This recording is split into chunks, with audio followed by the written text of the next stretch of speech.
At the beginning, there was a lot of dissatisfaction that she didn't gain economic portfolio, but in the end, she received huge international praise, mainly in the area of consumer protection, regulation of digital business. And I don't think we really recognize that in Czechia, how huge the success was internationally, not just in Europe, but internationally.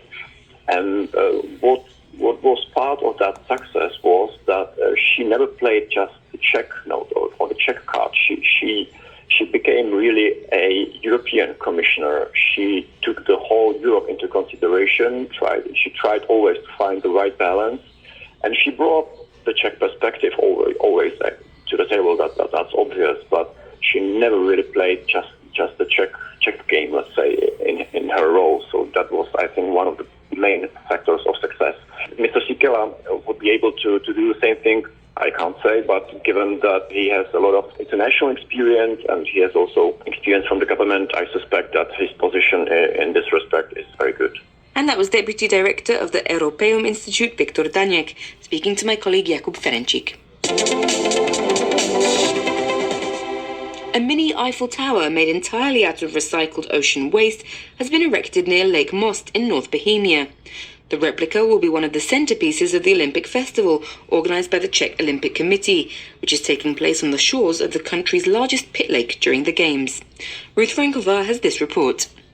The 12.5-metre tall Eiffel Tower, made out of approximately 800,000 recycled plastic bottles, which translated into 1.3 tons of ocean waste, was manufactured by a Czech startup called 3D Den.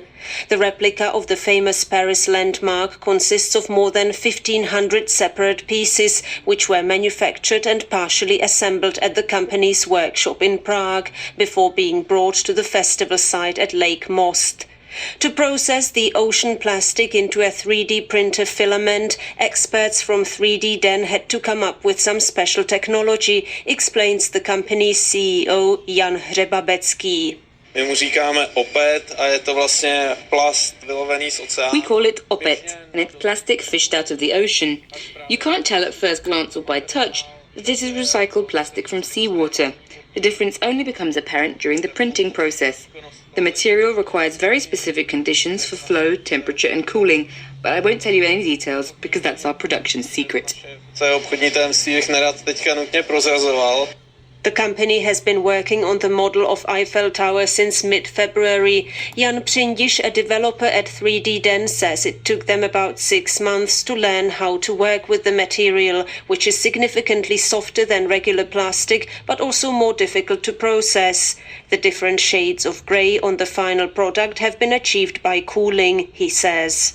Ten PET je ocolený, jinak se jedná o běžný PET. Potom se vlastně musí dlouho. It is a regular PET plastic that is desalinated and dried. It's milky because the polymer structure has crystallized during the production process. Once it crystallizes, it forms a white base. But if it cools quickly, it doesn't crystallize and the material remains beautifully transparent. Nedojde k té krystalizaci a zůstává krásně průhledný ten materiál. Another challenge was to come up with the right shape of the individual pieces so that the final product would hold together.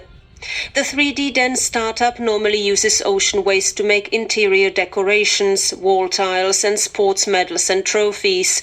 While the material comes all the way from the Pacific, its processing is worthwhile, says Mr. Hřebabecký. Místní obyvatelé výměnou za sběr a výlov toho odpadu jsou odměňováni. Local residents are rewarded with clean drinking water or food in exchange for collecting and harvesting this waste.